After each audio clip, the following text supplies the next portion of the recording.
तो active sites and allosteric sites, ये दो ऐसे साइट्स होते हैं जो किसी भी एंजाइम के काम करने के प्रॉपर्टी को शो करते हैं।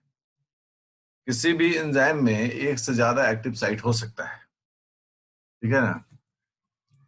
अर्थात एक्टिव साइट 1, 2, 3 हो सकता है। An enzyme can have more than one और more than one active site, okay, but cannot have more than one allosteric site, ठीक है।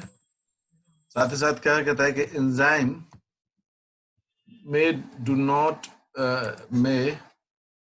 not have any allosteric site, अर्थात कि एंजाइम में ऐसा भी हो सकता है कि कोई भी allosteric site नहीं हो, लेकिन होगा तो एक से ज्यादा कभी नहीं होगा। जब भी होगा एलोस्टेरिक साइट तो वो एक ही होगा, बट एक्टिव साइट एक या एक से ज्यादा हो सकते हैं, डिपेंड करेगा कितना उसका सबस्ट्रेट होता है। ये एंजाइम के दो साइट्स थे जिनके बारे में अब हमारे पास एक जानकारी मौजूद है। अब अगला जो पार्ट आता है वो होता है स्ट्रक्चरल स्पेसिफिसिटीज ऑफ एंजाइम्स। एंजाइम्स के आकार में किस प्रकार की विविधताएं, स्पेसिफिक विविधताएं देखी जाती हैं। इसमें सबसे पहला जो होता है हिस्सा उसे हम लोग बोलते हैं प्रोस्थेटिक प्रोस्थेटिक ग्रुप। तो प्रोस्थेटिक ग्रुप क्या होता है? तो एंजाइम प्लस नॉन एंजाइम, ठीक है। और इसमें क्या होता है? Tight association. प्रोस्थेटिक ग्रुप जो है उसमें हम लोग क्या करें कि एंजाइम के साथ नॉन एंजाइम जुड़ा हुआ है और टाइट एसोसिएशन, वह एक प्रोस्थेटिक ग्रुप, ठीक है। वह एक प्रोस्थेटिक ग्रुप होता है। और दिस ग्रुप, ये जो प्रोस्थेटिक ग्रुप है, इज इसेंशियल, एकदम महत्वपूर्ण होता है for the structural and functional property of that enzyme. उस एंजाइम के लिए ये स्ट्रक्चरल एंड फंक्शनल प्रॉपर्टीज की तरह रहता है। आप इसको हटाकर उस एंजाइम में कुछ करना चाहें, संभव कभी नहीं होता। So prosthetic groups tightly associated, non-enzyme part or non-protein part tightly associated with the enzyme for specific functions. इस प्रकार के ग्रुप को हम लोग क्या बोलते हैं? हम कहते हैं कि ये जो है एक प्रोस्थेटिक ग्रुप है। दूसरा जो पार्ट है उसको हम लोग कहते हैं कोएंजाइम्स। कोएंजाइम्स के बारे में हम लोग क्या लिखेंगे, फिर उसी तरह की बातों को हम लोग को लिखना होता है कि कोएंजाइम्स में भी दो हिस्से हैं। पहला एंजाइम प्लस नन प्रोटीन लिख देते हैं, वही एक ही मतलब है। और यहां पर क्या है? Weak interaction. ये वीक इंटरैक्शन है। पहला क्या चीज है? ये वीक इंटरैक्शन, मतलब ये एकदम एक शॉर्ट टाइम के लिए जुड़ेगा और फिर अलग हो जाएगा। तो ये पहला चीज इसमें इंपॉर्टेंट है। दूसरा है क्या कि ऑल कोएंजाइम्स, जितने भी कोएंजाइम्स हैं, आर विटामिन बी कॉम्प्लेक्स। जितने भी हैं वह विटामिन बी कॉम्प्लेक्स है, ठीक है ना। This is the basis of the characterisation of vitamins under B complex, ठीक है। बी कॉम्प्लेक्स में इसी के द्वारा कैरेक्टराइज किया जाता है। यदि कभी भी आपसे कोई पूछता हो कि विटामिन बी कॉम्प्लेक्स में इतने तरह तरह के विटामिन क्यों हैं, तो उसका आंसर है ये कोई भी विटामिन जो कोई एंजाइम का प्रॉपर्टी रखेगा वह विटामिन बी कॉम्प्लेक्स कहलाता है। अब बहुत लोग पूछेगा कि विटामिन बी कॉम्प्लेक्स में इतने अलग अलग तरह के विटामिन हैं, तो क्यों उनको हम लोग बी कॉम्प्लेक्स में रखते हैं, क्या उनमें सिमिलैरिटी है? तो बहुत लोग बोलेंगे नहीं, सोर्स उनका सिमिलैरिटी है। एकदम बिल्कुल गलत आंसर है। उनमें एक ही सिमिलैरिटी है और वो है कि सभी कोएंजाइम्स बनाते हैं, तो ये वीकली एसोसिएटेड होते हैं। बढ़िया। और उसके बाद अभी हम सबको एग्जांपल भी बताएंगे, लेकिन पहले एक बार डिफाइन कर देते हैं तो एक साथ काम होगा। कोफैक्टर्स, कोफैक्टर्स भी हो गया एंजाइम प्लस नॉन प्रोटीन, ठीक है। अब इस नॉन प्रोटीन में यूजुअली मेटल आयंस होते हैं। क्या होते हैं? Metal ions. ये जो होते हैं मेटल आयंस, वो इस कैटेगरी के अंदर में रखे जाते हैं। तो enzymes plus non protein part, और ये वीक इंटरेक्शन शो करते हैं with weak interaction, weak interaction, ठीक है। ये सभी मेटल आयंस होते हैं। तो इस प्रकार से 3 इंपॉर्टेंट ग्रुप्स के बारे में हमने अभी चर्चा किया। अब इस ग्रुप पर हम लोग का डिस्कशन प्रारंभ होता है। कैसे इन चीजों को हम लोग समझेंगे? तो समझेंगे तब जब हम कुछ फंडामेंटल एक्टिविटी को समझेंगे कि किसी भी एंजाइम का बायोकेमिकल रिएक्शंस, किस तरह के बायोकेमिकल रिएक्शंस में एंजाइम पार्टिसिपेट करता है कि भाई उसमें हम मॉडिफिकेशंस करें, क्योंकि खुद तो रिएक्ट करता नहीं है ना। ये तो आरा टेढ़ा तिरछा करके बॉन्ड एंगल बॉन्ड लेंथ में बदलाव करके कैटलिसिस काम को अंजाम देता है। तो हम लोग बोलते हैं कि major categories of the chemical reactions in the biological system. ये बहुत जरूरी है जानना, बहुत इंपॉर्टेंट चीज बता रहे हैं। वो कौन कौन से प्रमुख टाइप हैं जिसका जिस तरह का रिएक्शंस बायोलॉजिकल सिस्टम में देखा जाता है। इसमें जो सबसे पहला आता है वो होता है ऑक्सीडेशन रिडक्शन। इस तरह का रिएक्शन जिसको हम लोग बोलते हैं रिडॉक्स रिएक्शंस। तो पहला जो काम होता है वो ऑक्सीडेशन रिडक्शन का होता है। ओके। दूसरा जो काम है वो होता है transfer of atoms, ions, groups, इन सब का ट्रांसफर हो, इस तरह का रिएक्शंस होता है। तीसरा किस तरह का होता है? Breakdown of covalent bonds. देखिए कोवैलेंट बॉन्ड्स, नॉन कोवैलेंट नहीं, इन द प्रेजेंस और एब्सेंस ऑफ वाटर।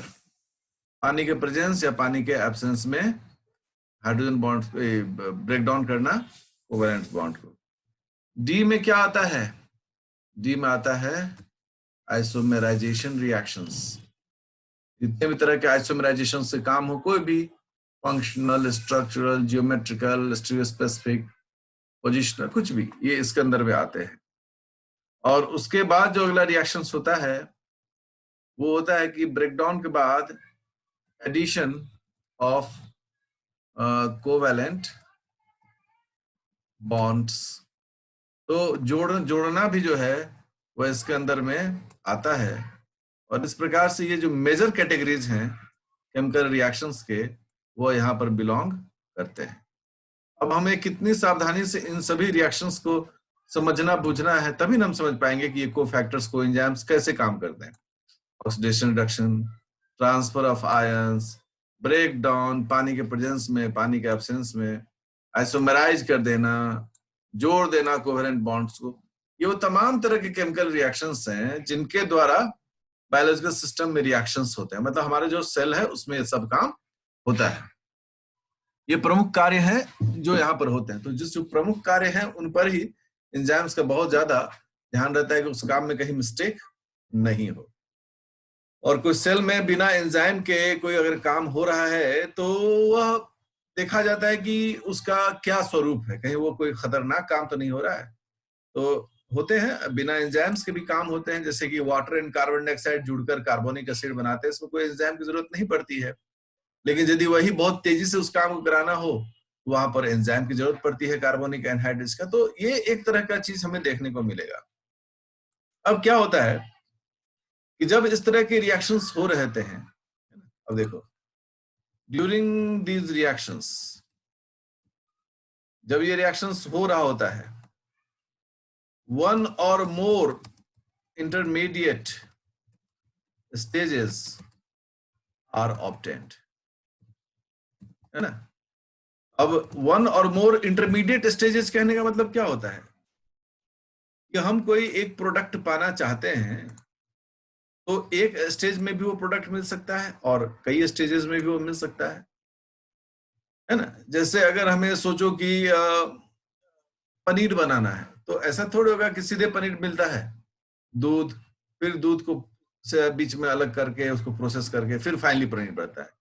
तो कुछ एक स्टेप में भी हो सकता है और मल्टी स्टेप में। दूध से दही एक स्टेप में हो जाएगा, लेकिन वही दूध से अगर हम बोले कि कुछ रसगुल्ले बनाने हैं तो फिर आपका मल्टी स्टेप्स में आएगा। ऑर्गेनिक केमिस्ट्री में आपने पढ़ा है, पर रखा होगा कि एक स्टेप और एक से ज्यादा स्टेप्स में बहुत सारे रिएक्शंस कंडक्ट होते हैं। तो जब इस तरह के मल्टी स्टेजेस रिएक्शंस होते हैं तो इस समय कुछ चैलेंजेज होते हैं, है ना।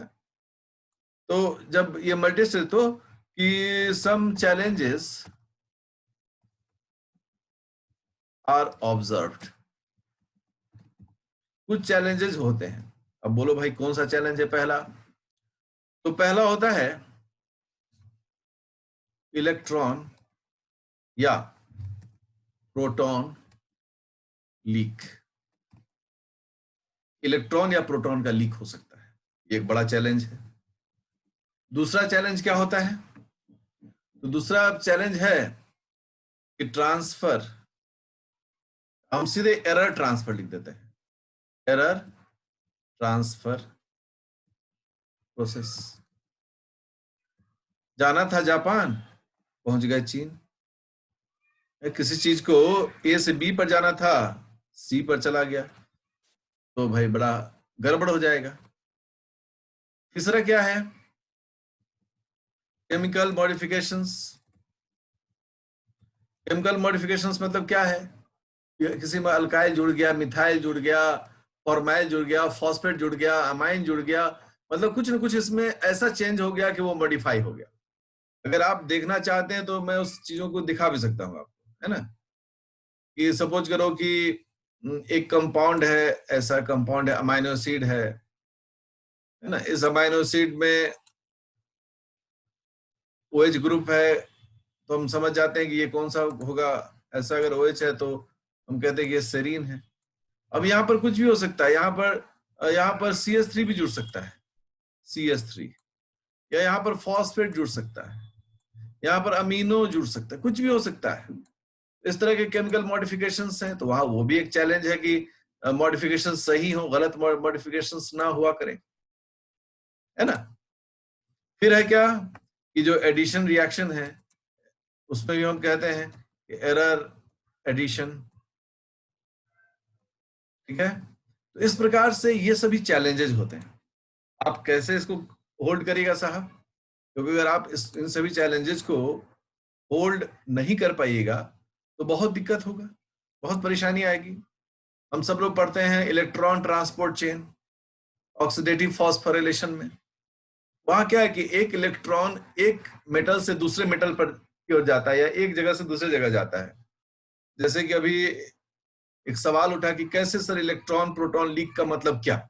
मैं यदि सिंपल इलेक्ट्रॉन लीक की बात बताऊं, तो जब एक इलेक्ट्रॉन फ्री होता है किसी भी जगह से, मान लो कि एक कंपाउंड है, इस कंपाउंड से एक मॉलिक्यूल हाइड्रोजन निकला,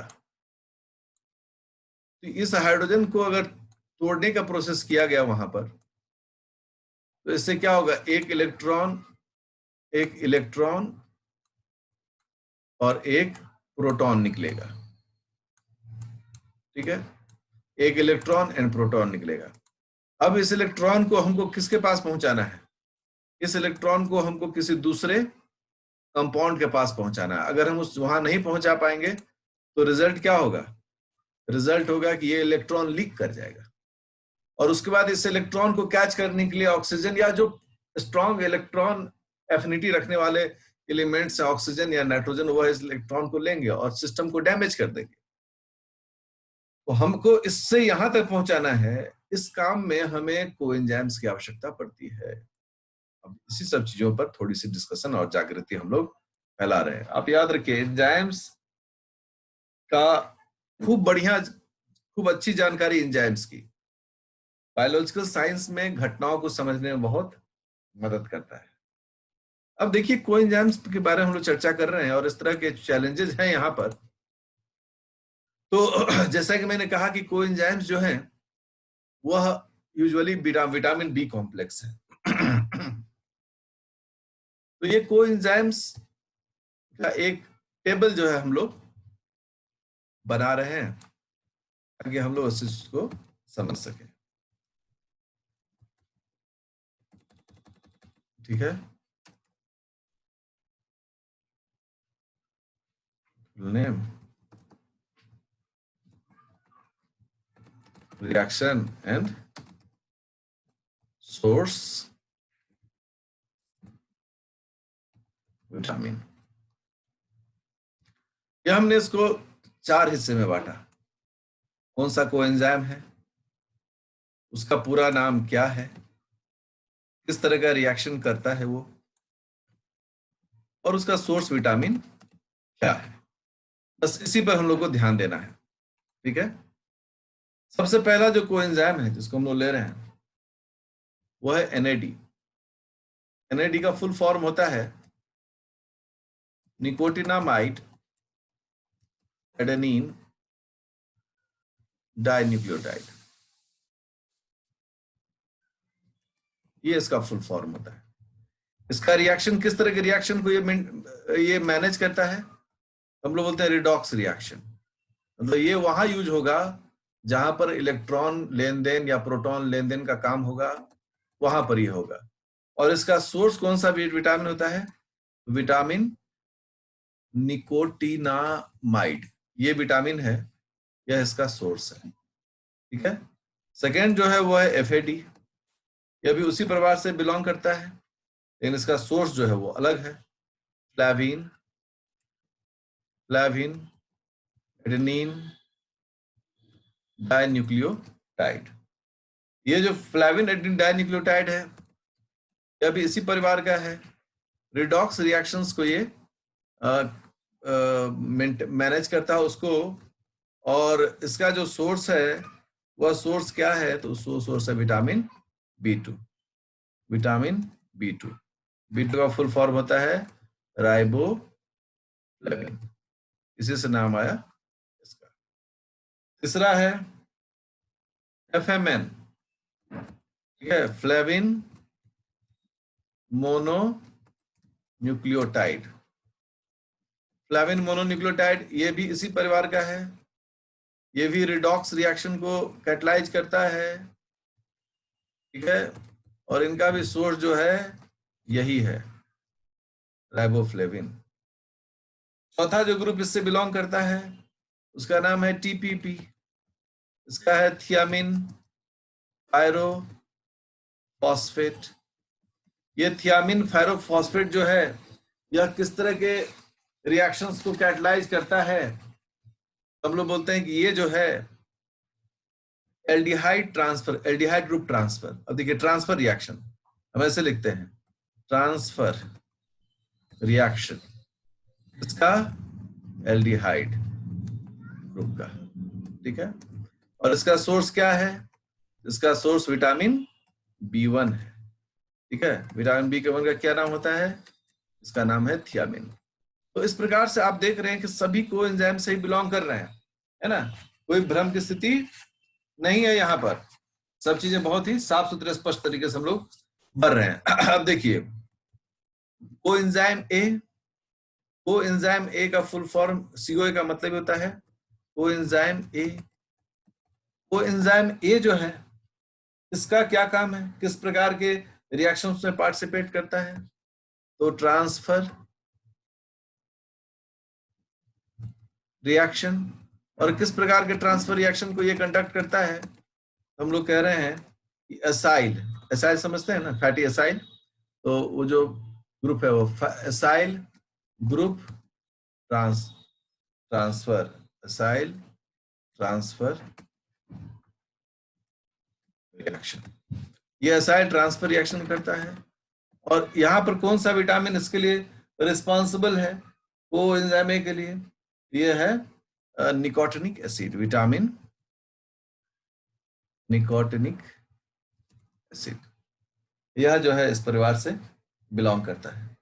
अब अगला जो है अच्छा, कोएंजाइम ए को हम लोग सीखने के लिए कई बार कहते हैं कि स्टूडेंट को इसको ऐसे बोला करो, थायोल कोएंजाइम ए, ठीक है, थायोल कोएंजाइम ए बोलो। क्यों थायोल कोएंजाइम ए बोलो? क्योंकि ये समझने में और भी आसानी होती है चीजों, ठीक है। आप लोग के साथ साथ सब लोग लिख रहे होंगे, मुझे उम्मीद है। उसके बाद जो अगला ग्रुप आता है उसका नाम है एल ए का मतलब लिपोइक एसिड। ये लिपोइक एसिड जो है यह किस प्रकार का काम करता है? ये तो लिपोएट ग्रुप से बिलोंग करता है। ये भी सेम, वो जो ऊपर का रिएक्शन लिखा हुआ है सेम रिएक्शन ये भी करता है। और ये जो है यह विटामिन, इसका नाम ही है लिपोइक एसिड, उसी से बिलोंग करता है ये विटामिन लिपोइक एसिड। अब देखिए 7वां ग्रुप जो आ रहा है उसका नाम है PPP, ठीक है ना, या PP। PP का मतलब होता है पायरिडॉक्सल फॉस्फेट, ठीक है। ये जो पायरिडॉक्सल फॉस्फेट है यह भी किस तरह का रिएक्शन कैटलाइज करता है, किस तरह के रिएक्शन में पार्टिसिपेट करता है? तो ट्रांसफर रिएक्शन, ठीक है ना। आप देख के लग रहा होगा कि कितना कॉमन चीज है। और ये ट्रांसफर रिएक्शंस में किस चीज का ट्रांसफर में पार्टिसिपेट करता है? तो अमीनो एसिड ट्रांसफर, इस रिएक्शन में पार्टिसिपेट करता है। और ये किस विटामिन का देन है? यह जो है वह विटामिन B5 का देन है, मतलब B5 है। इसका नाम क्या होता है? पायरिडॉक्साइन, पायरिडॉक्साइन। तो यह देखिए उस वहां से बिलोंग करता है।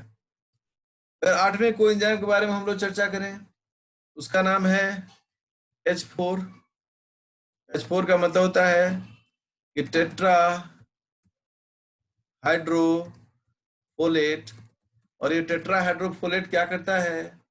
तो फिर यह भी ट्रांसफर रिएक्शन में पार्टिसिपेट करता है।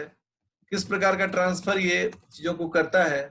तो हम लोग कहते हैं कि 1 कार्बन ग्रुप ट्रांसफर, एक कार्बन ग्रुप को ये ट्रांसफर करता है। और ये किस विटामिन का है? तो ये विटामिन 9 का है। 9 का विटामिन B9 का क्या पूरा नाम होता है? इसका पूरा नाम होता है फॉलिक एसिड। तो ये अब देखिए 9वां ग्रुप जो है, 9वां जो है वह कहां से बिलोंग करता है? तो वह बिलोंग करता है कोबालामाइन CO12। इसका मतलब होता है साइनो कोबालामाइन 12। और ये साइनो कोबालामाइन 12 जो है यह किस प्रकार का काम करता है? यह भी ट्रांसफर रिएक्शन करता है। और अब ये किस विटामिन ग्रुप से बिलोंग करता है? विटामिन B12 जो है साइनो कोबालामाइन, वहां से यह बिलोंग करता है। अभी आप जिन चीजों को देख रहे हैं आपको धीरे धीरे एहसास हो रहा है कि सारा विटामिन B कॉम्प्लेक्स तो इसी ग्रुप से बिलोंग करता है। बिल्कुल सही है, बायोटीन, है ना।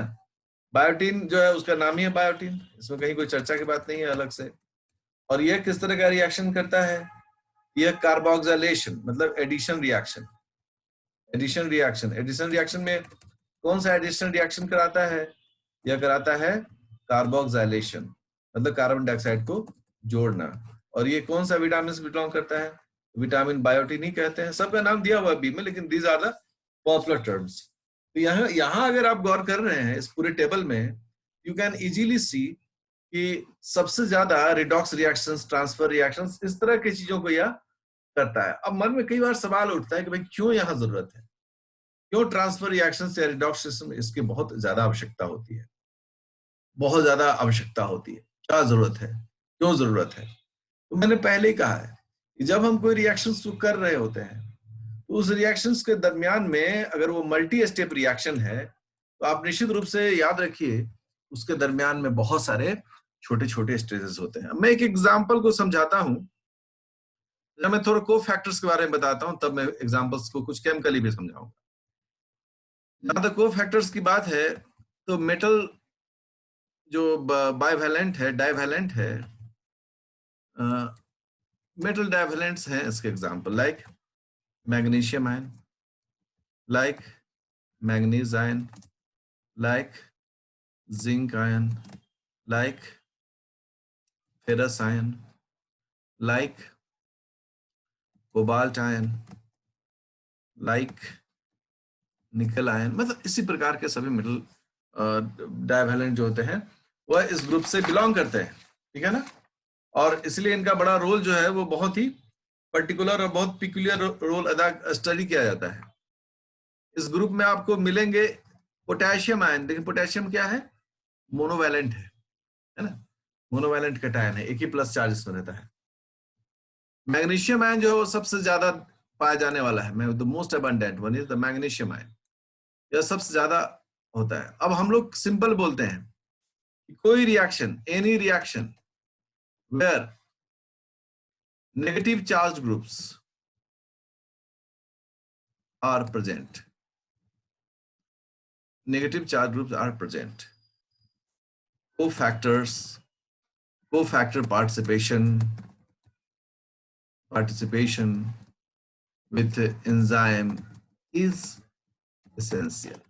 देखो ये जो लाइन है ना, इस लाइन को एकदम समझ जाओ कि यही फंडामेंटल है। कभी भी कहीं भी कोई पूछे को फैक्टर की जरूरत क्या पड़ती है, हम लोग कहते हैं को फैक्टर्स जो होते हैं वो किसी भी नेगेटिव चार्ज ग्रुप को बैलेंस करने के लिए हमें पॉजिटिवली चार्ज ग्रुप वाला को फैक्टर चाहिए होता है। It maintains the electrostatic balance of the reaction. अब देखो मैं कुछ एग्जांपल्स आपसे शेयर कर रहा हूं और आप इसको खूब बढ़िया से भली भांति पढ़िए, देखिए, समझिए। जैसे एग्जांपल, बड़े पॉपुलर एग्जांपल ले रहे हैं, ग्लूकोज प्लस एटीपी, एटीपी पर 4 माइनस चार्ज है, ठीक है, प्लस हेक्सोकाइनेज, सबको याद आ गया होगा, ये पहला रिएक्शन है ग्लाइकोलिसिस का। और ये जो है इसके बाद क्या बनता है, ग्लूकोज 6 फॉस्फेट प्लस हेक्सोकाइनेज, चूंकि एंजाइम तो रिएक्शन पार्टिसिपेट नहीं करता है। अब हम यदि इस तरह का रिएक्शन लिख रहे हैं, सब लोग बोलेंगे कि हाँ भाई ठीक है, आपने बिल्कुल सही लिखा है, ग्लूकोज एक सबस्ट्रेट है, फॉस्फेट एक, एटीपी एक सबस्ट्रेट है, इस पर 4 मतलब माइनस चार्ज है। मैं थोड़ा सा इसको जैसे रफ में तो आपको इसको पढ़ नहीं पाएगा ठीक से, मैं इसको थोड़ा सा यहाँ से इसको पूर्व ऐसे काट देता हूँ, ऊपर लिख देता हूँ, है ना, यहाँ ऐसे लिख देता हूँ, 4 माइनस हो गया, अब ठीक है। हेक्सोकाइनेज है। क्या ये रिएक्शन सही है? हम कहते हैं सर ओवरऑल लुक में तो सही दिख रहा है लेकिन ये है नहीं सही। क्यों सही नहीं है? क्योंकि सर 4 नेगेटिव आयन है, नेगेटिव आयन को बैलेंस करने के लिए को फैक्टर नहीं दीजिएगा क्या? हमको क्या देना पड़ेगा? Magnesium ion. जैसे हम ये मैग्नीशियम आयन को दे देंगे, हम लोग क्या कहेंगे, ये सही है। अब देखो इस रिएक्शन को कैसे करेक्टली आज के दौर में लिखा जाता है, glucose plus ATP plus hexokinase,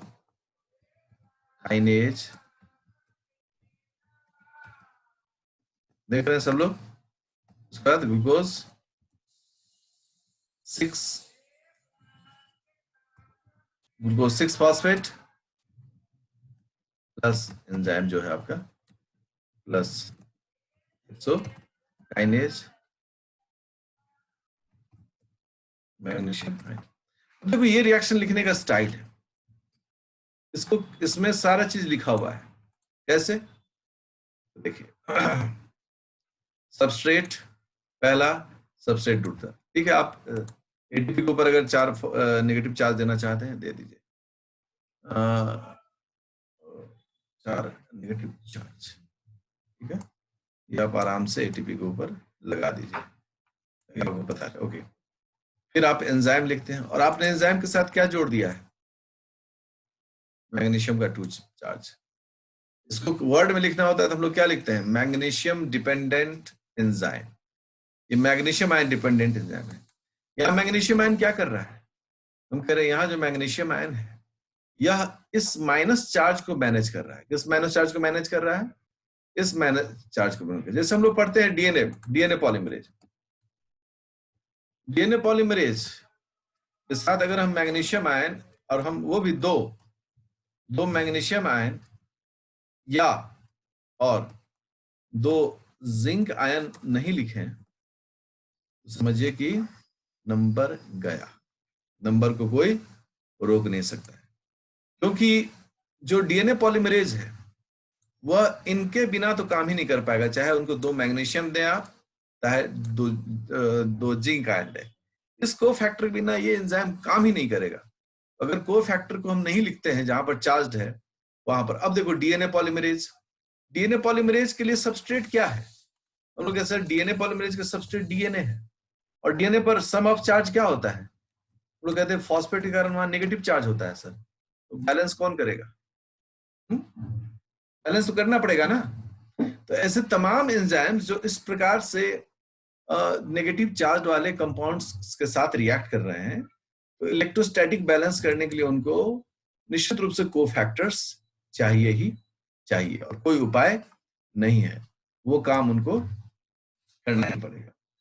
अब कोएंजाइम के बारे में बात करें, कोएंजाइम पर भी हमारी चर्चाएं होनी चाहिए, कुछ हमें समझने का भी कार्य देखना चाहिए कोएंजाइम में।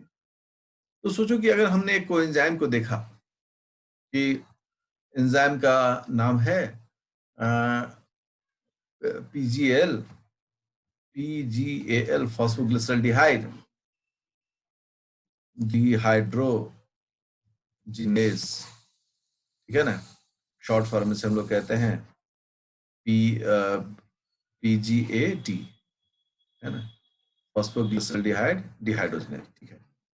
अब इसको चाहिए किसका साथ, इस एंजाइम के साथ होना चाहिए एनएडी और एनएडी पर प्लस चार्ज होता है। ये क्यों चाहिए, ये कोएंजाइम यहाँ जो मौजूद है एनएडी प्लस, ये क्यों चाहिए, कौन सी ऐसी खास बात है जो इस एनएडी को इतना मजबूत बनाता है, ठीक है। यह एंजाइम जब पार्टिसिपेट करता तो क्या बनता है, 3PGAL से बनता है 1,3-bis-PGA फॉस्फोग्लिसरेट, ठीक है। ये इस पूरे ग्लाइकोलाइसिस का ही एक रिएक्शन है, मैं पॉपुलर रिएक्शन से ले रहा हूं ताकि आपको समझने में आसानी हो। अब क्या होता है कि जब ये जो है ये कौन सा कंपाउंड है, ये तो एल्डिहाइड है ना, और ये जो है वो क्या है, यह एसिड है। यह एल्डिहाइड और एसिड का जो रिएक्शन हो रहा है यह प्रोसेस है ऑक्सीडेशन प्रोसेस। किस तरह का प्रोसेस है ये, ऑक्सीडेशन प्रोसेस है। और इस ऑक्सीडेशन प्रोसेस में सिंपली बोलें तो लॉस ऑफ हाइड्रोजन है, हाइड्रोजन है, 2 हाइड्रोजन यहाँ पर लॉस होता है, निकलता है इस पूरे रिएक्शन में। आप सोचिए ये 2 हाइड्रोजन को कोई पिकअप करने वाला चाहिए कि नहीं चाहिए, रिएक्शन हो जाएगा तो 2 हाइड्रोजन कहाँ जाएगा, उस 2 हाइड्रोजन को पिकअप करता है ये एनएडी। तो क्या होता है ये यहाँ जो एनएडी प्लस है, जब ये दोनों हाइड्रोजन को ले लेगा यह क्या बन जाता है, NaDH प्लस H, है ना, और ऊपर लिखते हैं हम लोग प्लस। मतलब इस प्रकार से होता है ये रिएक्शन। ये जो NAD है यह 2 हाइड्रोजन को लेकर अपने ऊपर जो है एक प्लस चार्ज, दो हाइड्रोजन लेकर, और प्लस चार्ज तो है ही। अब अगर ये NAD नहीं हो तो क्या इस से 1,3-bis-PGA बन पाएगा, हम बोलेंगे इस जिंदगी में नहीं बनेगा सर। अब इस कोएंजाइम का इंपॉर्टेंस समझिए, कितना इंपॉर्टेंट ये कोएंजाइम है, इसके बिना ये काम हो ही नहीं सकता है। इसीलिए बायोलॉजिकल सिस्टम में जब भी एंजाइम में कोई विद्यार्थी अगर कमजोर होता है तो हम समझते हैं कि वो एंजाइम में इसलिए कमजोर है, पहला उसको एंजाइम नहीं समझ में आ रहा है, और दूसरा जो उसके साथ मेन मुद्दा है वह यह नहीं समझ पा रहा है कि बायोलॉजिकल साइंस में किस प्रकार के रिएक्शंस होते हैं। क्योंकि जैसे अगर रिएक्शंस की समझ आ जाती है, बेसिक समझ में आने लगता है किस प्रकार के रिएक्शंस होते हैं, तो आप गारंटी समझिए उस स्टूडेंट को सारा चीज भी समझ में आना शुरू हो जाता है।